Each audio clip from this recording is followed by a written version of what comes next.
Vamos entonces a Apocalipsis capítulo 22. Vamos a ver hoy Génesis capítulo 1, pero vamos a ir a Apocalipsis capítulo 22 al terminar la palabra de Dios, la Biblia, la expresión de su pensamiento. La familia Bermúdez. Si nos faltaba una familia, casi que los mandamos a llamar, pero bueno, bienvenidos. Vamos a ver entonces Apocalipsis capítulo 22, versículo 11. Y quiero que usted observe lo que dice la palabra, la expresión de su pensamiento. Y dice claramente, voy a leerlo en Reina Valera: el que es injusto, sea injusto todavía, y el que es inmundo, sea inmundo todavía, y el que es justo, practique la justicia todavía, y el que es santo, santifíquese todavía. Se lo voy a leer en la traducción en lenguaje actual, me gustó mucho, aquí que la tengo, y dice: deja que el malo siga haciendo lo malo, y que quien tenga la mente sucia siga haciendo cosas sucias. Al que haga el bien, déjalo que siga haciéndolo, y al que haya entregado su vida a Dios, deja que se entregue más a Él. Tremenda esa traducción, ¿cierto? Me gustó mucho. Así que el que siga entregando su vida a Dios, deja que Él se entregue cada día más al Señor. Así que ¿cuántos hay de esos acá? ¿Usted quiere entregar su vida al Señor? ¿Quiere crecer en el Señor? Bueno, hoy el Señor tiene una palabra especial para nuestras vidas, porque ¿de cuál lado estás? ¿Del lado de los que hacen lo malo o del lado de los que pueden entregarse cada día más al Señor? ¿De qué lado? ¿Los que se entregan más al Señor cada día? Ok, entonces vaya a Lucas capítulo 1. Vamos a leer palabra hoy, hermanos, porque si algo tiene esta iglesia, hermano, es que tenemos una bendición del Espíritu Santo, que es su palabra, porque esa palabra es poderosísima. Lucas capítulo 1, versículo 1 al 4. Entonces, esta palabra es para ustedes, los que han estado viniendo. Lucas capítulo 1, versículo 1 al 4. Voy a leerlo también en esa versión. Muchas personas han intentado escribir un relato de los hechos que se han cumplido entre nosotros, dice el doctor Lucas. Se valieron de los informes que circulan entre nosotros, dados por testigos oculares, los primeros discípulos. Y después de investigar todo con esmero desde el principio, yo también decidí escribir un relato fiel para ti, muy honorable Teófilo, para que puedas estar seguro de la veracidad de lo que te han enseñado. En la Reina Valera, en el versículo 4 dice: para que conozcas bien la verdad de las cosas en las cuales has sido instruido. Entonces, hoy vamos a ver la primera parte de este episodio de Génesis, y, como dice acá el versículo 4, para que conozcas bien ¿qué? La verdad, y que allí de las cosas en las cuales has sido ya instruido. Por eso le preguntaba los del discipulado, ¿quiénes han sido discipulados? Y los que no lo son, pues entonces inmediatamente, por favor, pídanos que alguien le pueda dar el discipulado en casa. Y termino con Hebreos capítulo 12, porque ustedes conocen perfectamente este pasaje. Hebreos 4, versículo 12. Dice: porque la palabra de Dios es viva y eficaz, y más cortante que toda espada de filo, que parte el alma y el espíritu, y aún discierne los pensamientos más profundos del corazón. Entonces, ¿qué va a hacer la palabra hoy en ti y en mí? ¿Va a partir qué? El alma del espíritu y aún del cuerpo, porque Dios que alimenta el cuerpo el alma o el espíritu? El espíritu. Entonces, esa palabra fue inspirada por el Espíritu Santo. ¿Y de quién habla esa palabra? Pues de Dios, los pensamientos de Él. Entonces, como esa palabra está inspirada por el Espíritu Santo, que lo conoce todo de Dios, entonces el Espíritu Santo se comunica con quién en mí, con mi espíritu. Y mi espíritu le da la información ¿a quién? Al alma. Y el alma entonces toma buenas ¿qué? Decisiones. Porque en el alma está la mente para pensar, la voluntad para decidir y las emociones para sentir. Entonces de esta manera hoy Dios va a hablar entonces ¿a dónde? Diga, a mi espíritu. Entonces va a hablar Dios a nuestro espíritu. Y lo primero que entonces vamos a comenzar es en Génesis. Y Génesis como tal es el primer libro de la Biblia. La palabra Génesis significa principio, origen, comienzo. Y me gusta la traducción en hebreo porque en hebreo significa o se dice Bereshit. Bereshit. Y es el primer libro de la Torá que en los judíos es Pentateuco y que fueron escritos por Moisés.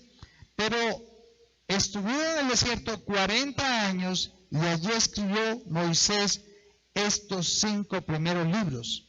Y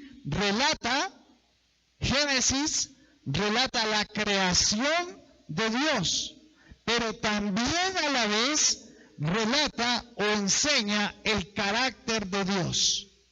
Esto es lo que usted no va a encontrar ni en la universidad, ni en internet, ni en ninguna otra parte hasta el momento. Ha sido una revelación que Dios nos ha dado para la iglesia. Pues vamos a ver dos cosas hoy: el principio de la creación, pero también a la vez cómo Dios enseña su carácter por medio de la creación. Porque Dios es ¿qué? Espíritu, ¿cierto? Dice que los que lo adoran deben adorarlo ¿cómo? En espíritu y en verdad. Entonces, si Dios es espíritu, ¿con quién se comunica en usted? Con mi espíritu. ¿Y eso es gracias a quién? Al Espíritu Santo. Y el Espíritu Santo vive en ti gracias a alguien que pagó el precio por tu... a Jesús. De esta manera entonces vamos a entender la palabra. Y para ello vamos a entender lo que dice Hebreos capítulo 1. Yo sé que usted quiere comenzar ya en Génesis 1:1, pero tengo que darle estas pautas para que usted entienda qué pasó en la creación. Hebreos capítulo 1, versículo 1 al 3. Hebreos 1, versículo 1 al 3. Dios, habiendo hablado muchas veces y de muchas maneras en otro tiempo a los padres por los profetas, en estos postreros días nos ha hablado por medio de ¿quién? Del Hijo, a quien constituyó heredero de todo. Y mire lo que sigue diciendo. ¿Qué dice enseguida? Y por quien asimismo hizo el universo. Pregunto, ¿quién hizo el universo, hermanos? Vuelve y lea. ¿Quién hizo el universo? El Hijo de Dios. ¿Quién es? Entonces Jesús hizo el universo. Hizo el universo.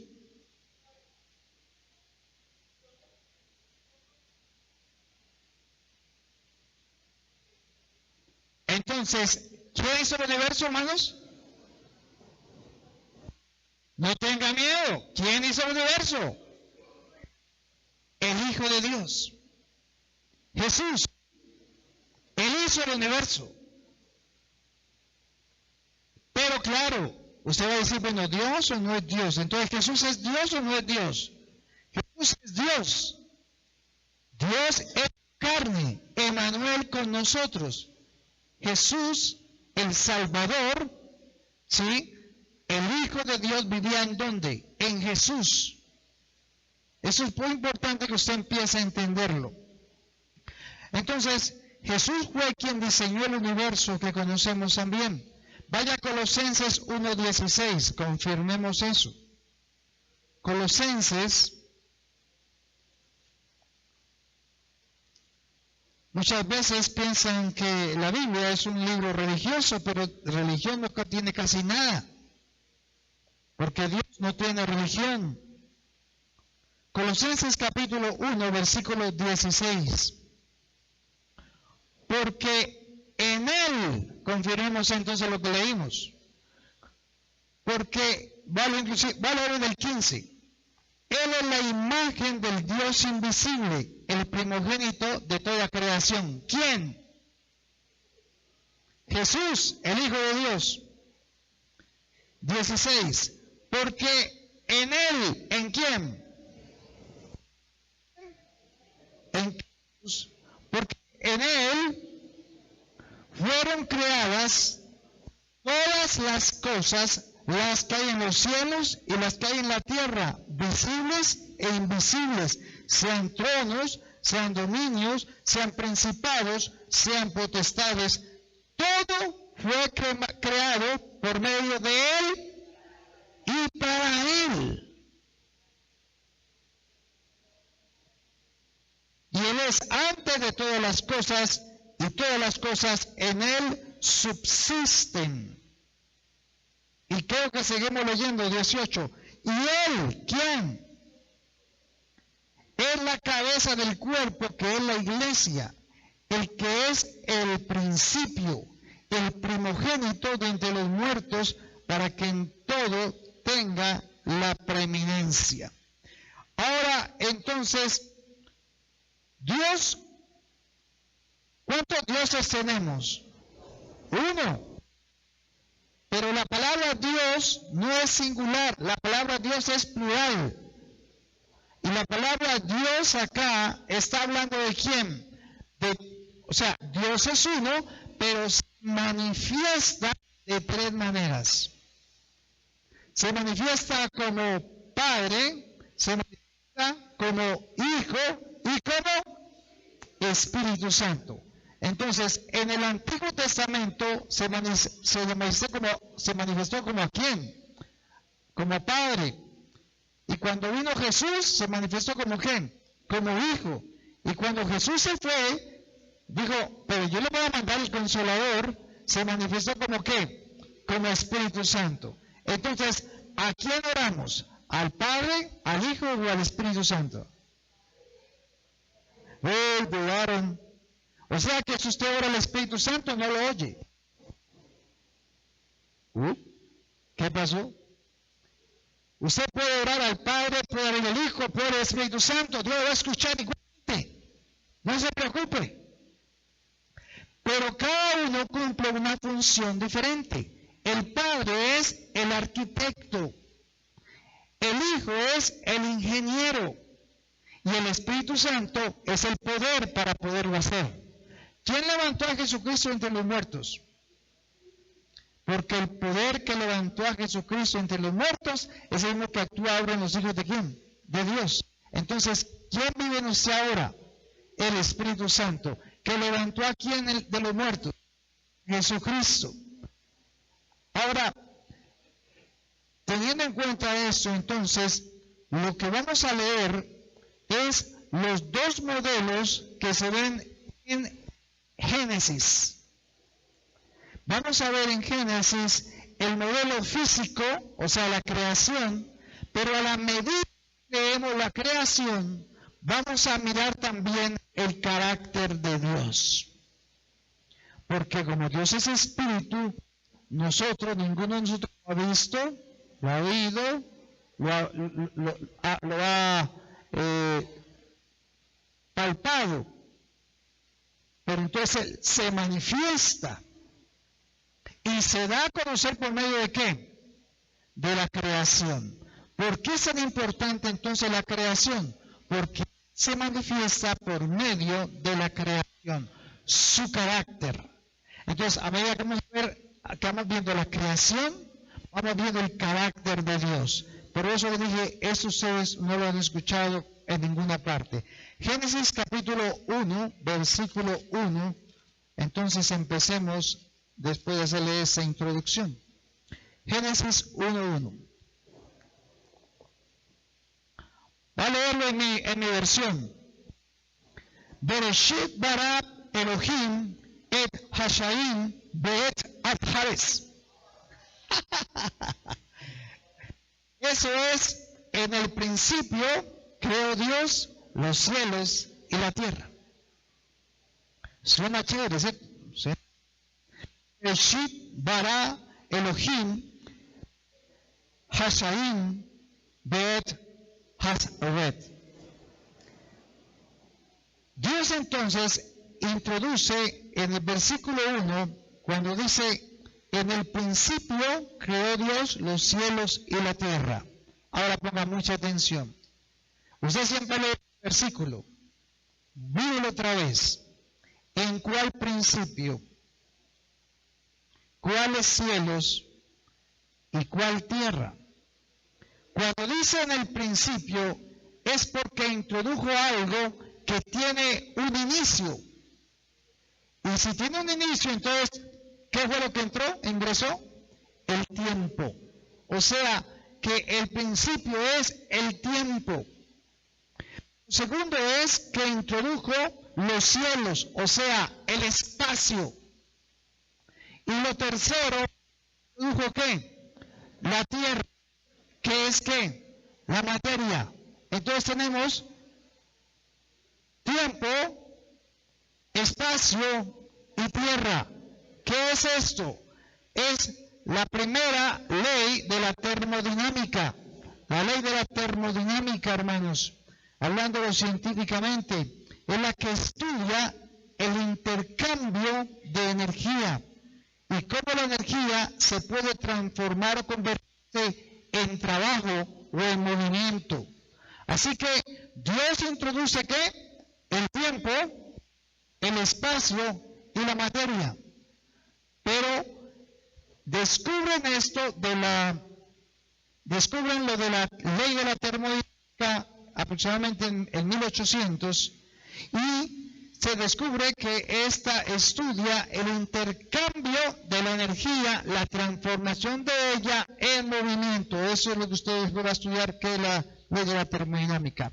Ahora, Dios entonces introduce la ley de la gravedad, la ley de la física, la ley de la entropía, y todas estas leyes es las que Dios introduce en Génesis 1 en medio de la creación.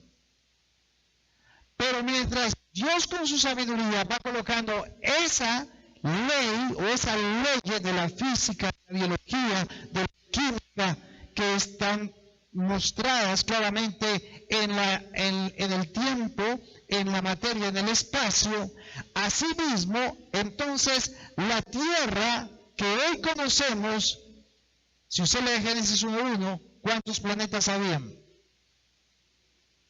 Mire cuántos planetas hay en Génesis 1:1. Hay uno, léalo, ¿cuál? Entonces, ¿cuántos planetas habían al principio? Uno. Entonces, ¿quién sostenía la Tierra? Entonces no eran los otros planetas. ¿Por qué? Porque no había más planetas, solamente había la Tierra. O sea que ¿cuál era el centro del universo? La Tierra. ¿Cuál es el centro del universo, hermanos? La Tierra. ¿Hacia dónde se expande el universo? Ya han escuchado, ¿no? Que el universo se está expandiendo. Aún la Biblia lo dice también. Entonces, ¿hacia dónde se expande? ¿A la derecha, a la izquierda, o hacia abajo, o hacia arriba? A todos los lados. Entonces la Tierra sigue siendo ¿qué? El centro.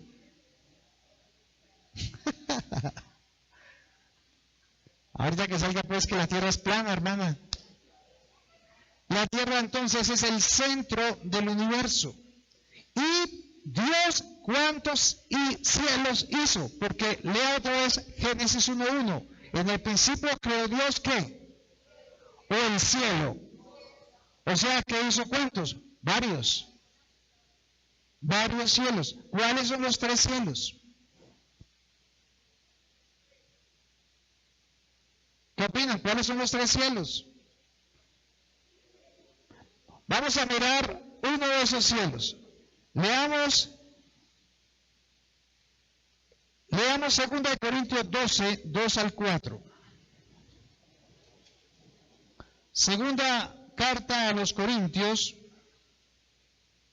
capítulo 12, versículo 2 al 4. Dice la Reina Valera: conozco a un hombre en Cristo que hace 14 años, si en el cuerpo no lo sé, si fuera del cuerpo no lo sé, Dios lo sabe, fue arrebatado ¿a dónde? O sea que mínimo hay ¿cuántos? 3. Ya está hablando del tercer cielo. Y si hay tercer cielo, significa que hay primero y segundo, ¿cierto? Dice acá: y conozco tal hombre, si en el cuerpo o fuera del cuerpo no lo sé, Dios lo sabe, que fue arrebatado al paraíso, donde oyó palabras inefables que no les daba al hombre expresar. ¿Qué quiere decir inefable? Inefable significa palabras que no se pueden pronunciar con la boca, o sea, no se puede describir con palabras lo que él vio. ¿Se imagina qué vio en el tercer cielo? Entonces, ¿qué había en el tercer cielo? Vamos a mirar Isaías capítulo 14. Isaías capítulo 14. Este hombre del que está hablando allí es Pablo.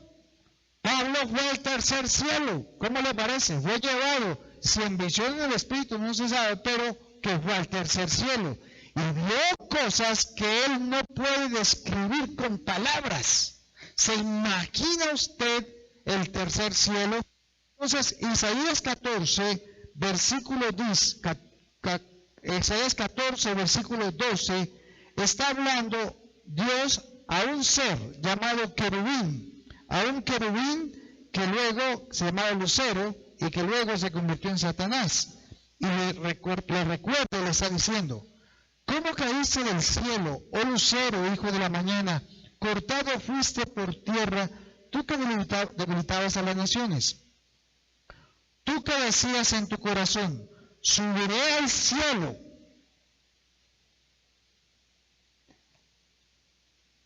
En lo alto, junto a las estrellas de Dios, levantaré mi trono y en el monte del testimonio me sentaré a los lados del sur. ¿Lo que dice ahí?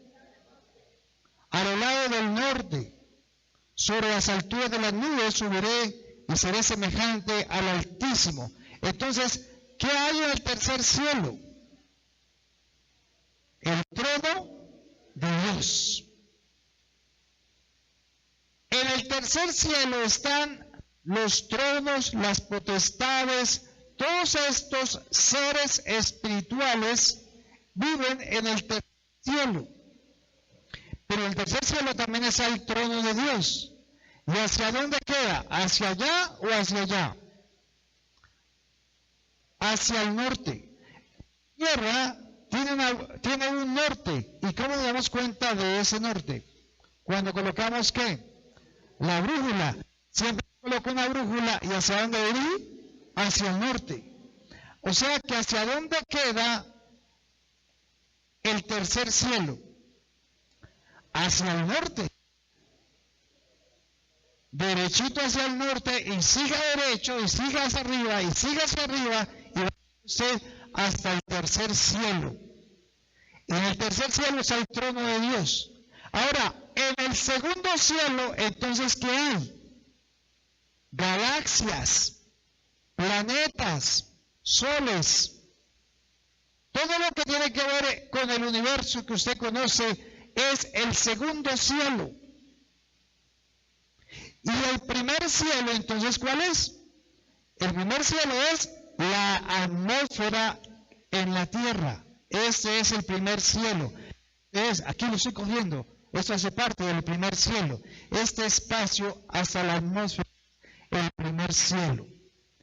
El segundo cielo son los planetas, las galaxias, las nebulosas, donde están todos los planetas, las estrellas. Y el tercer cielo está ¿qué? El trono de Dios, donde están las potestades, donde están los serafines también, los querubines, todos están allí. Ahora, vamos al Salmo capítulo 19, versículo 1. Salmo 19, versículo 1. Estamos estudiando Génesis 1, la creación. Estamos tomando estos pasajes de la palabra que nos dan mejor interpretación de esa parte de la palabra. Génesis 19, 1 dice: los cielos cuentan la gloria de Dios, y el firmamento anuncia la obra de sus manos. Entonces, los cielos, ¿cuáles? El primero, el segundo y el tercero. En el primero está ¿qué? La tierra y todo lo que hay en ella. ¿Cómo le queda a Dios? Perfecta. En el segundo cielo están las galaxias, los planetas, los soles. ¿Y eso cómo se ve con el telescopio Hubble o con el nuevo? Se ve hermoso, ¿verdad? Y el tercer cielo, les tengo una noticia. Esto está publicado en internet, usted lo puede buscar, porque se filtró como una información del último telescopio que colocaron, el que es de oro, ¿sí lo han visto? Que es de oro, que es un espejo de oro grande, y que no, ya eso está en el espacio. El último se demoraron 12 años. ¿Cómo se llama? El James Webb. Y filtraron unas imágenes donde están desilusionados, digámoslo así, los científicos, porque vieron una luz muy alejada, muy en el norte, muy lejos, y cuando pudieron ampliarlo, se dieron cuenta que dentro de esa luz, que es algo muy grande, es una ciudad de cristal. Hay una decepción completa a nivel de los científicos porque ya entienden qué es eso. Es una ciudad celestial de cristal, pero eso solamente salió por internet, no podemos decir si es verdadero o falso, pero ahí está. Casualmente está al norte, hasta ahí les puedo decir, pero el versículo 1 dice que los cielos cuentan ¿qué? ¿Qué es la gloria? ¿Qué es la gloria de Dios? La gloria de Dios es darse a conocer. La Biblia habla, cuando habla de la gloria de Dios, es que se da a conocer lo que Él es. Entonces, los cielos, el 1, el 2, el 3, cuentan ¿qué? La gloria, o sea, Él se da a conocer por medio de ¿qué? De la creación. Cuando usted ve todo eso, entonces usted empieza a pensar entonces la grandeza de Dios. Pero también esos cielos cuentan cómo es su carácter, el carácter de Dios. Entonces, él dice acá en el versículo 1, los cielos cuentan la gloria de Dios y el firmamento anuncia la obra de sus manos. La otra versión que tienen por ahí, ¿cómo dice? Vean algún otro que tenga la otra versión. El 1.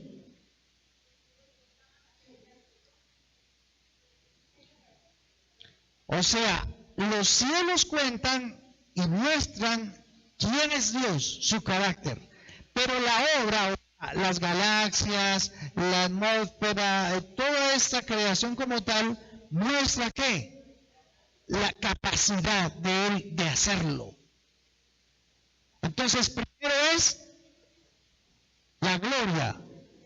Y lo segundo es, la consecuencia es que la manera en que le quedó. ¿Y cómo le quedó el universo? Perfecto. Entonces, primero, la creación fue hecha para que Dios se diera ¿qué? A conocer. A conocer. Y vemos el resultado. Ahora entonces, vamos a Génesis capítulo 1, versículo 1 nuevamente. Génesis 1.1, acabamos de ver, en el principio creó Dios los cielos y la tierra. Pero Génesis 1.1 también describe el carácter de Dios.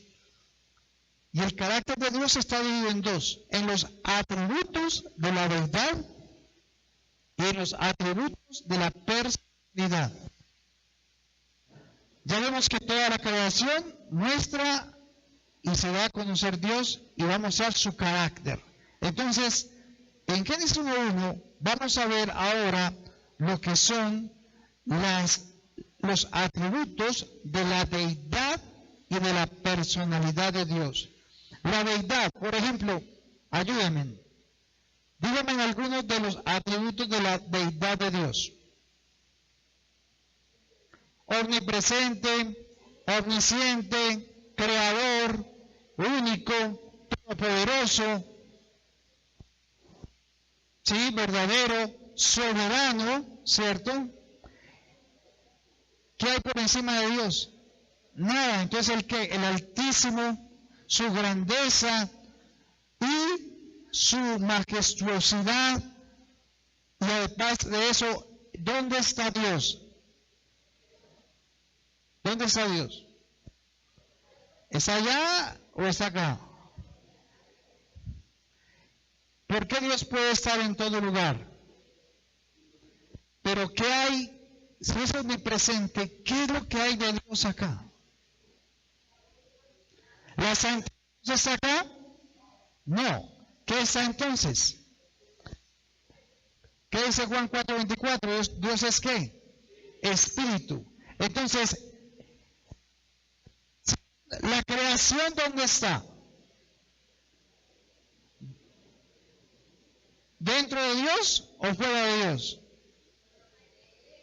Está en Él. Entonces, Dios es espíritu. Entonces, ¿la creación dónde está? En Él. ¿Qué puede existir o haber fuera de Dios? Nada. ¿Y dónde quedó el infierno? Está en Él. ¿Duro? Entonces, ¿el infierno es un lugar malo? No, es un lugar creado y diseñado ¿para quiénes? Para los ángeles, que no obedecieron. ¿Quiénes son? Los demonios. Y todo aquel que no cree en Dios. Pero los atributos de la personalidad, ¿cuáles son entonces? Díganme atributos de la personalidad. Ya me dijeron ahora díganme los de la personalidad de Dios. Bondadoso, misericordioso, dadivoso, generoso, gozoso, justo, santo, fiel. Miren los de la personalidad. ¿Son diferentes? La deidad. Pero si juntamos los atributos de la deidad y los atributos de la personalidad, entonces ¿cómo es Dios? Perfecto. ¿Por qué Dios es perfecto? Porque sus atributos personales y sus atributos de su deidad son ¿qué? Completos. Si le juntan, Dios es un Dios perfecto. Bueno, eso era importante que lo pudiéramos entender. Ahora Génesis 1, versículo 2. Aquí van a echar humo muchos de acá hoy. Espero que estén entendiendo esto. Génesis 1, versículos 2 al 4. Y la tierra estaba desordenada y vacía, y las tinieblas estaban sobre la faz del abismo, y el Espíritu de Dios se movía sobre la faz de las aguas. Y dijo Dios, sea la luz, y fue la luz. Y vio Dios que la luz era buena, y separó Dios la luz de las tinieblas. Y llamó Dios a la luz día, y la tinieblas llamó noche, y fue la tarde y la mañana un día. Muchas veces lo hemos leído, ¿verdad? Ahora quiero que usted experimente el profundizar en la palabra. Hay 4 aspectos en estos versículos que vamos a tratar y que son aspectos de Dios. El primero es la sabiduría. Dios es sabio, pero ¿por qué es sabio?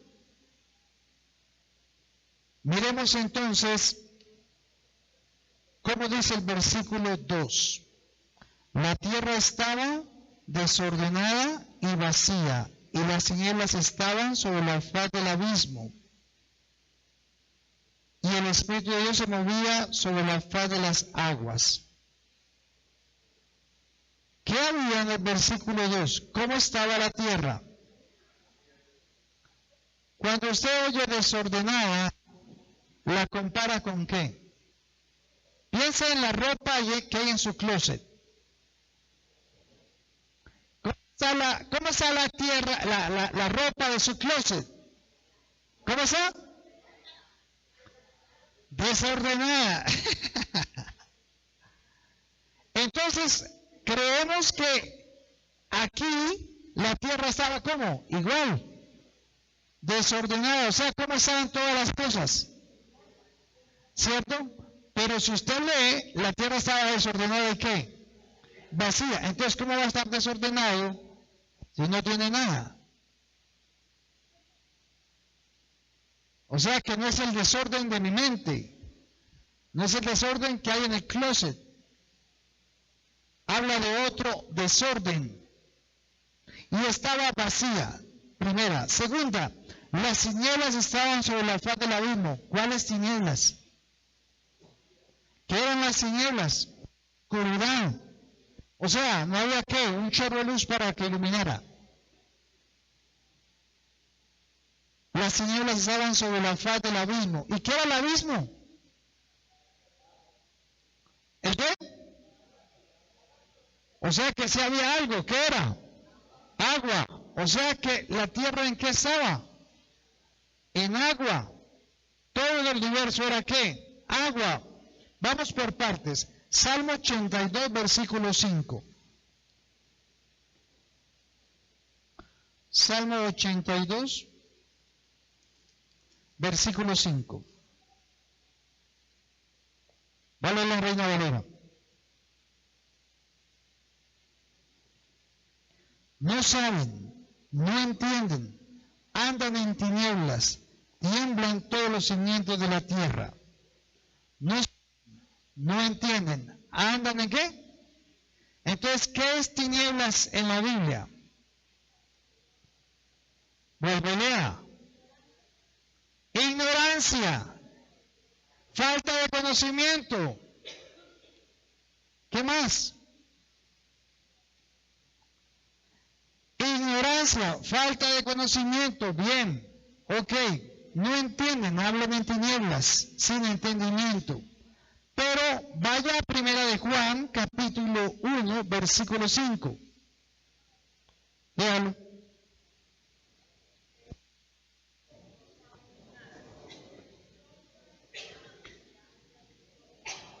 O sea que las tinieblas hablan de qué? De ignorantes, de ignorancia, del que no sabe. Eso es tinieblas, oscuridad. Y hablan en la oscuridad. Primera de Juan, capítulo 1, versículo 5. ¿Qué dice? ¿Cómo dice en su Biblia? Es que Dios es luz y no hay ninguna tiniebla en él. O sea, si no hay tinieblas, entonces ¿cuánto sabe Dios? Todo, porque Él es ¿qué? Luz. Entonces, cuando habla la palabra de luz, ¿a qué se refiere? Al conocimiento. Luz es conocimiento, oscuridad es ¿qué? Ignorancia.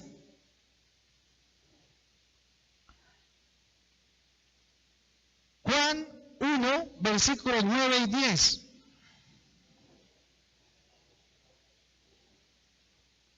Al principio esto le va a costar a usted, pero poco a poco va entendiendo. Y si no, ahí tiene el Espíritu Santo que explica mejor. Juan capítulo 1, versículo 9 y 10. Evangelio de San Juan, ya no es Primera de Juan, sino Evangelio de San Juan, capítulo 1, 9 y 10. Voy a leerle el versículo 5 para que lo entienda. La luz en las tinieblas resplandece, o sea, que el conocimiento resplandece en la oscuridad. Y era la luz de los hombres, y la vida era la luz de los hombres. Versículo 5. La luz en tinieblas resplandece y las tinieblas no prevalecieron contra ella. O sea, ¿qué puede hacer la oscuridad contra la luz? Nada. ¿Qué puede hacer el que es falto de entendimiento contra el que entiende? Nada. ¿Qué puede hacer el ignorante que no conoce de Dios contra el que sí conoce de Dios? Nada. Versículo 9. Y aquella luz verdadera que alumbra a todo hombre venía a este mundo. En el mundo estaba, y el mundo por él fue hecho, pero el mundo no le conoció. ¿A quién crucificaron en la cruz? ¿Al que hizo qué? Al que hizo el mundo, al que hizo la creación, al que hizo los árboles, al que sacaron de ahí de ese árbol una madera y hicieron una cruz y clavaron al diseñador, al que creó los cielos y la tierra en lo mismo que él había creado. Dice que a lo suyo vino, pero los suyos no lo recibieron. Pero más a todo aquel que cree en él y le recibe, le he llamado ¿qué? Le ha potestad de ser hecho llamado hijo de Dios. Entonces, ¿ahora usted es hijo de las tinieblas o hijo de la luz? ¿Y la luz es qué? Conocimiento. Entonces, ¿quién era el que caminaba por la tierra? ¿El conocimiento de quién? De Dios. O sea que Jesús, el Hijo de Dios, ¿qué era lo que mostraba en todo lo que hacía? Mostraba el conocimiento de Dios. ¿Y cómo era y ese conocimiento cómo era? O sea, ¿cómo actuaba Jesús? Cuando le trataban los fariseos de decirle, a ver, vamos a hacer caer a Jesús. Jesús, ¿está bien dar impuesto a César? Entonces, ¿Jesús qué hacía?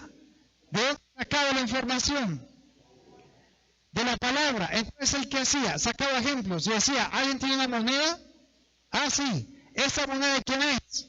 Ah, de César. Entonces, ¿qué dijo Jesús? Daba al César lo que es del César y a Dios lo que es de Dios. ¿Eso es qué? Sabiduría.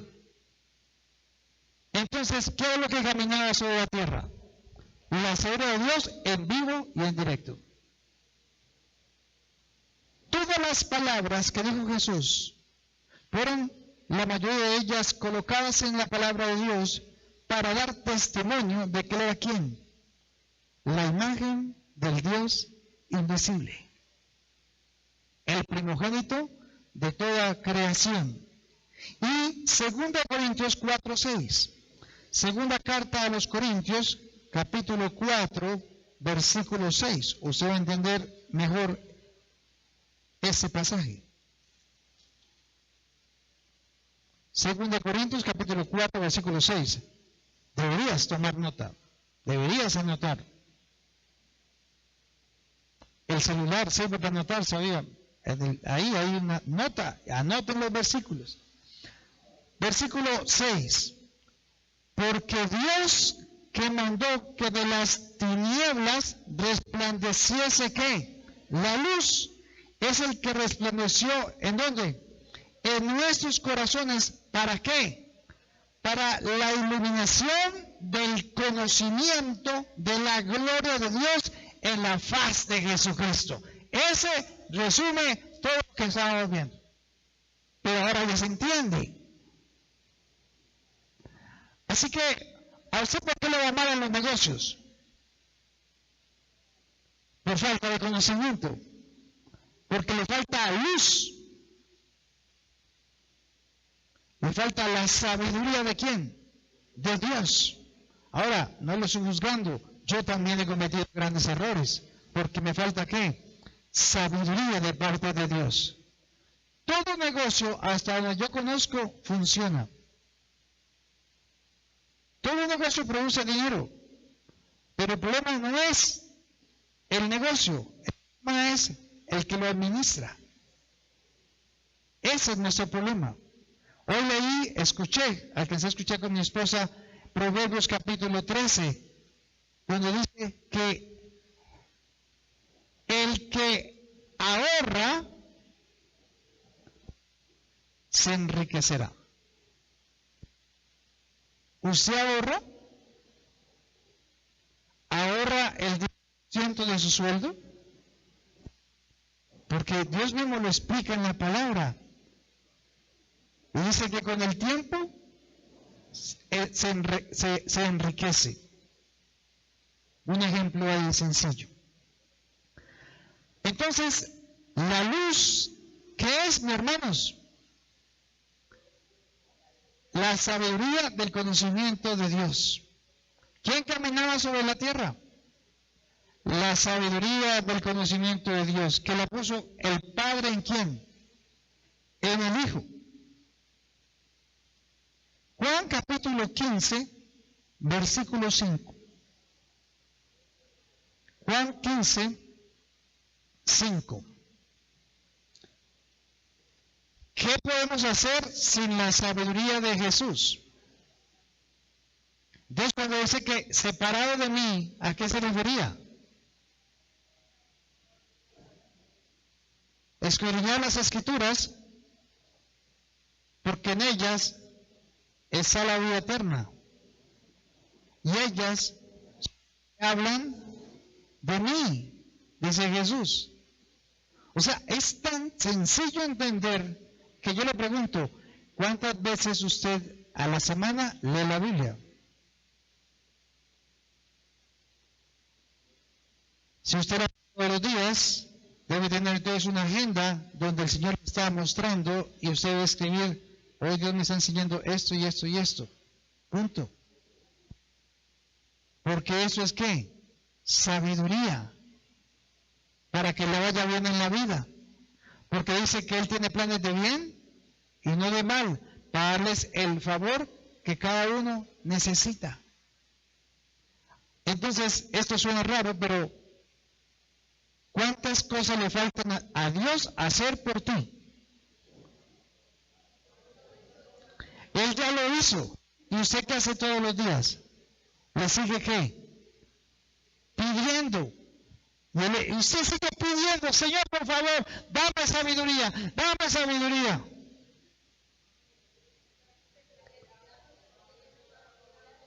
Él no la niega. ¿Por qué? Porque ya la dio. Ya está acá. Pero no vamos a ella porque no creemos. Porque creemos que es un libro religioso. Y ella lo que nos enseña es a depender de Él. Porque separados de Él, nada podemos hacer.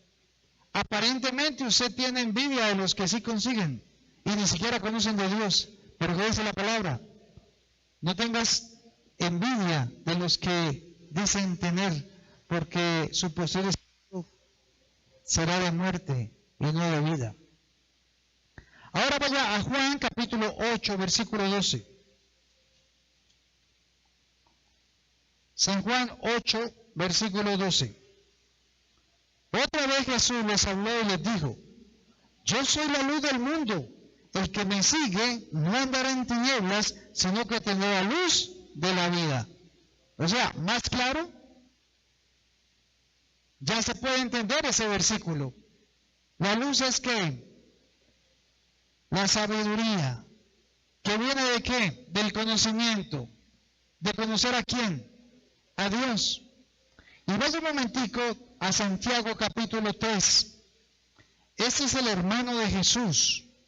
Y le está diciendo en esta carta a los hermanos allí. Santiago capítulo 3, versículo 13. ¿Quién es sabio y entendido entre vosotros? Muéstrela por la buena conducta sus obras en sabia mansedumbre.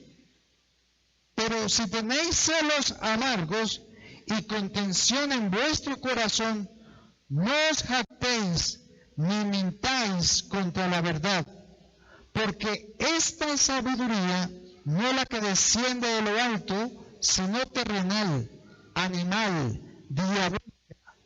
Porque donde hay celos y contención, allí hay perturbación y toda obra perversa. ¿No está pasando en su hogar eso? Espero que no. Pero la sabiduría que es de lo alto es primeramente ¿qué? Pura, después pacífica, amable, benigna, llena de misericordia y de buenos frutos, sin incertidumbre ni hipocresía. Y el fruto de justicia se siembra en paz para aquellos que hacen la paz. Entonces, ¿cuáles son los aspectos de la sabiduría de Dios?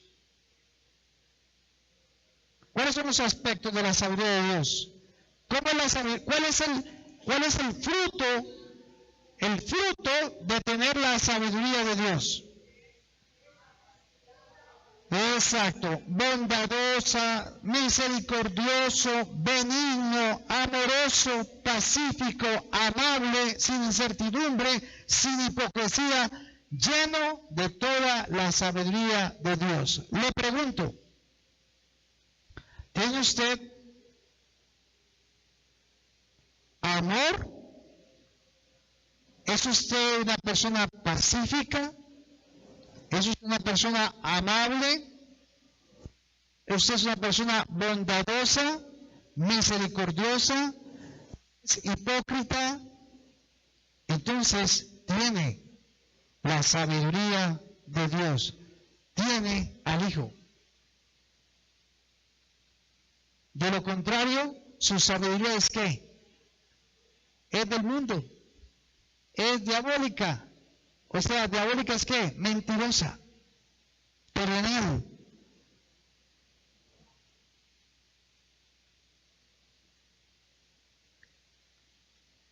Ahora, en Génesis 1, vimos que la tierra estaba como desordenada y vacía. Entonces, para entender el desorden, había que entender la sabiduría. Y si entendemos la sabiduría, entonces vamos a mirar si estaba en orden o en desorden. 1 Corintios 14, 33. Primera carta a los Corintios 14, versículo 33. Leamos en varias versiones. ¿Quién la tiene por ahí?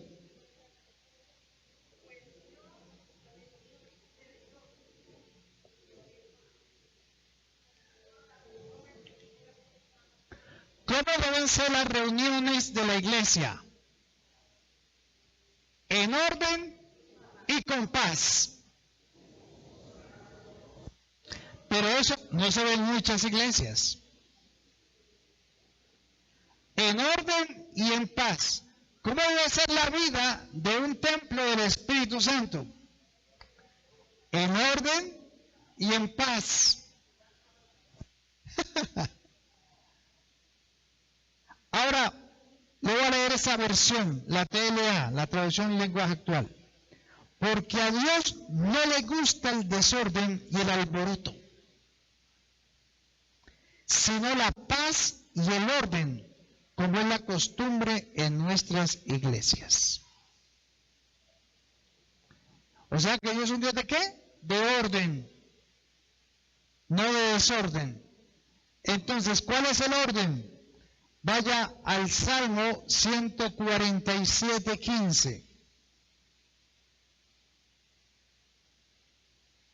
Salmo 147, versículo 15. Léala en cualquier otra versión diferente a la Reina Valera. O si tiene la Reina Valera, también léala ahí.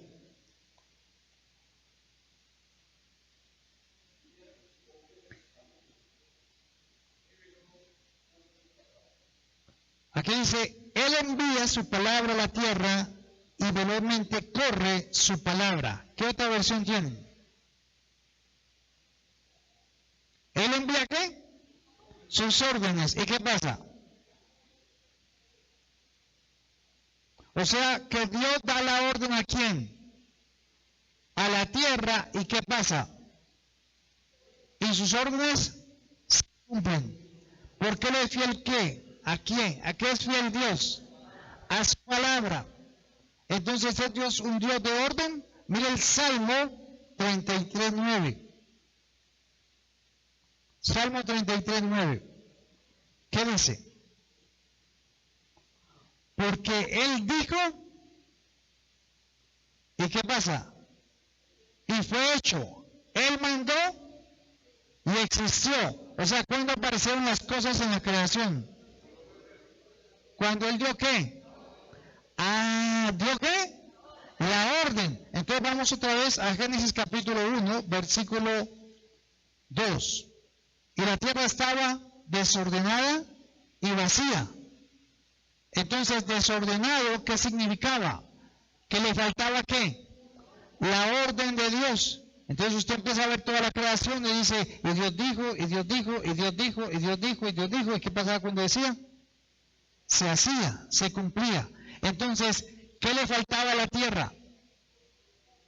La orden. La orden. O sea, ¿cuándo aparecieron los animales? Cuando Dios dio la orden. ¿Y cuándo apareció la luz? Cuando Él dio la orden. ¿Y cuándo se creó las cosas? Cuando Él dio la orden. Listo. Esa es la segunda. La tercera. Dios que conoce. ¿Qué es el amigo en la Biblia? Salmo 104, versículo 9. Salmo 104, versículo 5 al 9. Salmo 104,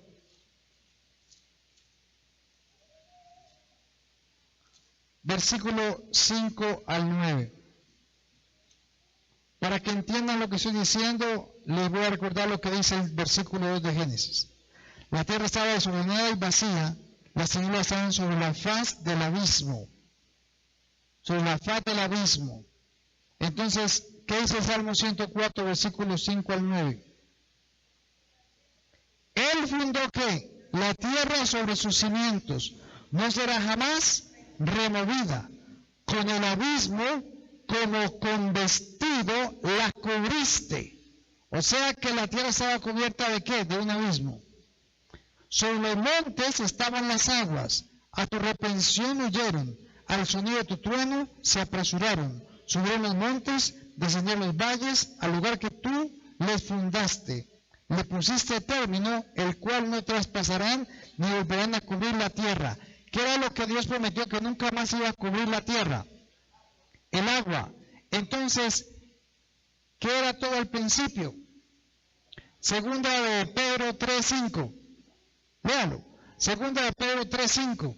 ¿Qué era todo en el principio?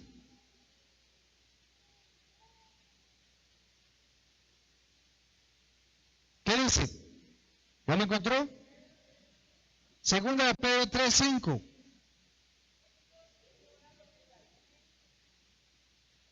Claro, hermano, lo voy a hacer.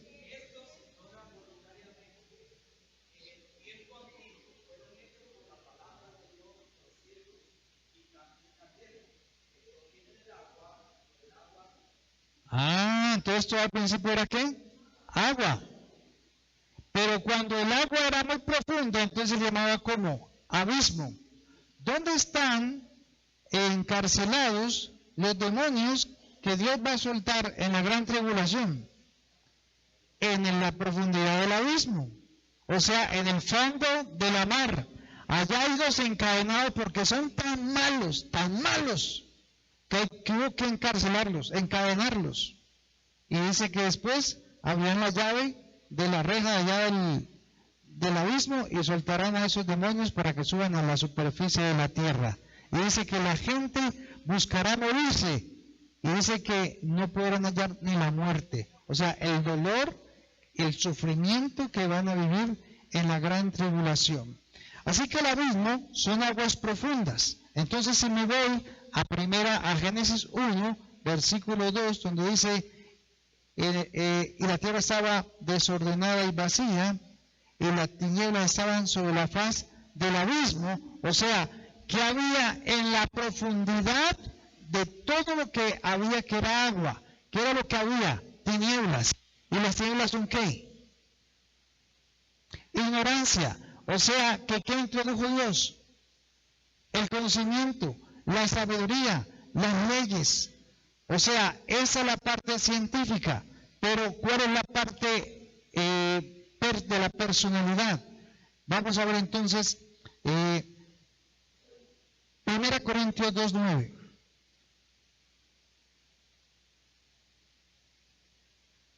Usted dirá, bueno, yo no he entendido nada de lo que está explicando esa señora. Necesita el discipulado. 1 Corintios 2:9. Antes bien, como está escrito, cosa que ojo no vio, ni oído yo, ni ha subido en corazón de hombre, son las que Dios ha preparado para los que le aman. Pero Dios no las reveló a nosotros. ¿Por qué? Por el Espíritu. Porque el Espíritu todo lo escudriña, aún lo profundo de Dios. Porque ¿quién de los hombres sabe las cosas del hombre, sino el Espíritu del hombre que está en él? Así tampoco nadie conoció las cosas de Dios, sino el Espíritu de Dios. Ahora, ¿a qué se refiere esto? La profundidad del mar se ha calculado en 10.000 kilómetros. Lo más profundo. El ser humano, de forma natural, llega a los 300 metros. Le pregunto, ¿qué pasa hacia abajo? ¿Dónde se colapsó ese aparato que se murió una gente allá porque no explotó, sino que ¿qué? Implosionó? Eso es a 3.000 metros, a 3 kilómetros. Y son 10.000 metros. ¿Qué hay entonces en 10.000 metros de profundidad? El ser humano no sabe, nada ha podido mandar que pueda aguantar esa presión. Entonces, el ser humano no sabe, y Dios sí. ¿Quién conoce el corazón del hombre? ¿Quién conoce la profundidad de lo que hay en tu corazón? Solo Dios. Tú le puedes esconder a todo el mundo lo que eres o lo que tienes en tu corazón, pero Dios, ¿cómo lo ve? Todo. ¿Habrá algo que pueda usted esconderle a Dios? Por eso dice acá, porque ¿quién conocerá el espíritu del hombre que está en él, sino quién más, sino Dios? Dios conoce lo más profundo que hay en tu corazón. Y lo primero que dijo Jesús es que el corazón del hombre es que engañoso. ¿Por qué? ¿Por qué su corazón es engañoso, hermano? ¿Acaso usted no cree en Dios? ¿Acaso usted no busca de Dios? ¿Por qué es engañoso? Porque usted puede ser la persona más devota y más sensible y sencilla del mundo y humilde, porque no tiene plata. Pero apenas usted tiene una cantidad de dinero en el banco exorbitante o se gana la lotería, a usted le pasa algo. ¿Qué le pasa? ¿Se le cambia qué? Se le cambia el corazón. Cambia la manera de pensar. Ahora no pensemos con tanto dinero. Mire usted cómo empieza a caminar cuando tiene una moto ya último modelo y qué tal se llama. Nunca anda en moto, ahorita ya anda en una moto ya. Una casita mejor, entonces ya quiere echar la cabeza ya. Porque ese es el corazón del hombre. Entonces, ¿quién como Dios que conoce todas las cosas? Y terminamos diciendo que Dios también es amor. Salmo 8, versículo 3 al 9. Salmo 8, versículo 3 al 9.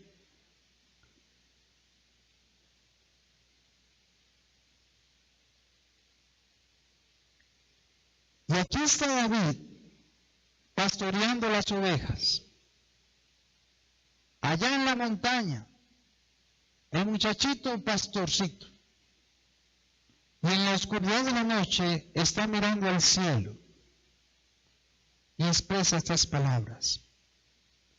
Cuando miro el cielo de noche y veo la obra de tus manos, la luna y las estrellas que pusiste en su lugar, me pregunto, ¿qué son los simples mortales para que pienses en ellos?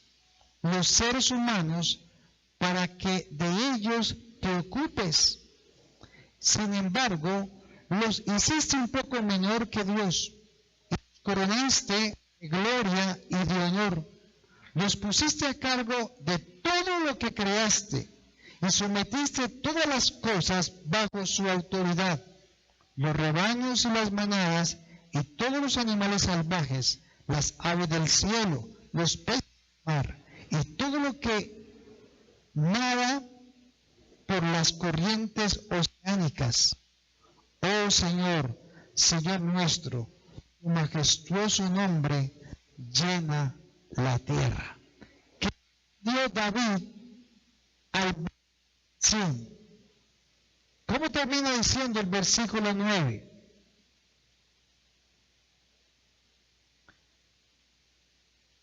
¿Cómo dice? Oh Jehová, Señor nuestro, cuán grande es tu nombre en toda la tierra. ¿Cómo así que cuán grande es tu nombre en toda la tierra? O sea que David, ¿dónde veía el nombre de Dios? En todo lo que creaba, en todo lo que él veía. Así que, cuidado, ¿Dios está en el árbol o el árbol está en Dios? El árbol está en Dios, porque cuando yo digo que el árbol está, Dios está en el árbol, se llama panteísmo, o sea, empiezo a adorar la creación y no al creador. Muchas personas hoy en día hacen eso, adoran el árbol, adoran la roca, adoran el agua, adoran la montaña. ¿Qué le pasaba a los indígenas? ¿Adoraban qué? El sol, adoraban la luna, pero realmente no veían a Dios en la luna. O mejor, veían a Dios en la luna, pero no la luna en Dios. ¿Por qué les digo esto?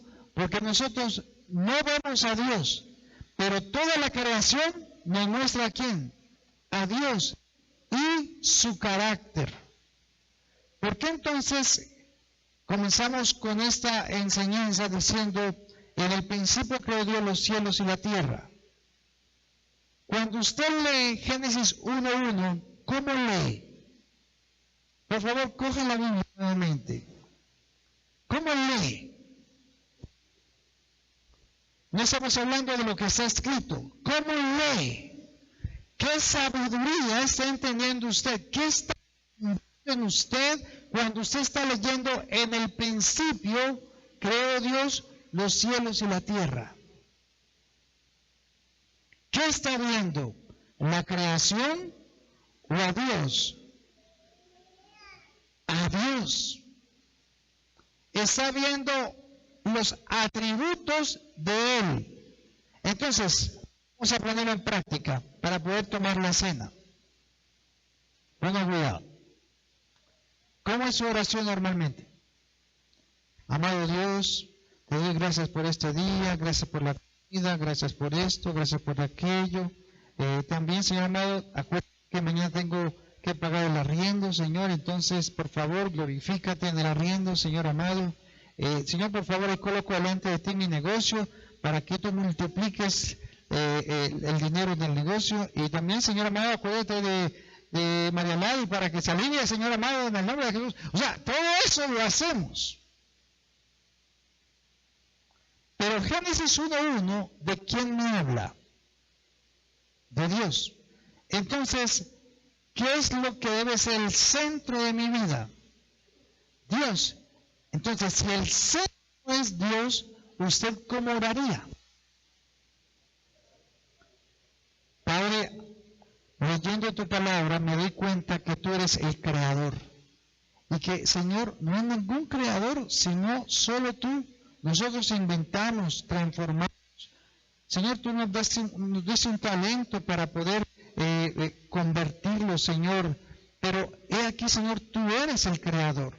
Además, Señor, Génesis 1:1 me dice que tú eres el único. No hay otro Dios. Ninguno otro ha creado todo lo que ha hecho. Y, Señor, tú eres soberano, porque eres el dueño de los cielos y de la tierra. Tú puedes hacer lo que tú quieras, Señor. Heme aquí, Señor, tú puedes hacer lo que quieras. Como decía el pastor David, decía, ¿quién es el hombre? ¿Quién soy yo, Señor, para que te acuerdes de mí? ¿Qué es el Hijo del Hombre, Dios mío? ¿Quiénes somos los hombres que tengas memoria de ellos? Señor, aún así te has acordado de mí, porque tú lo sabes todo, Señor. Tú eres el omnipotente, porque para ti no hay nada imposible. Tú eres el omnipresente porque estás en todo lugar.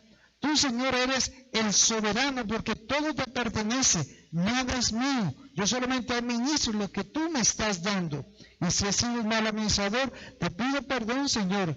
Y si hay algo que no he sido un buen administrador delante de ti, Señor, te pido que me enseñes, que me des la sabiduría en tu palabra. Esa oración, ¿en quién está enfocada? En Él. Esa es la diferencia de la oración personal, de la oración que es con el yo, a la oración que es en Dios. Yo te hago una pregunta. ¿Cuánto tiempo dedicas a ese tipo de oración? Muy poco tiempo le dedicamos. O sea, porque eso es exaltar, eso es adorar, eso es glorificar. Donde el centro es ¿quién? Dios, no yo, no mi problema, no mi enfermedad, no mi situación, sino que Él es el centro de esa oración.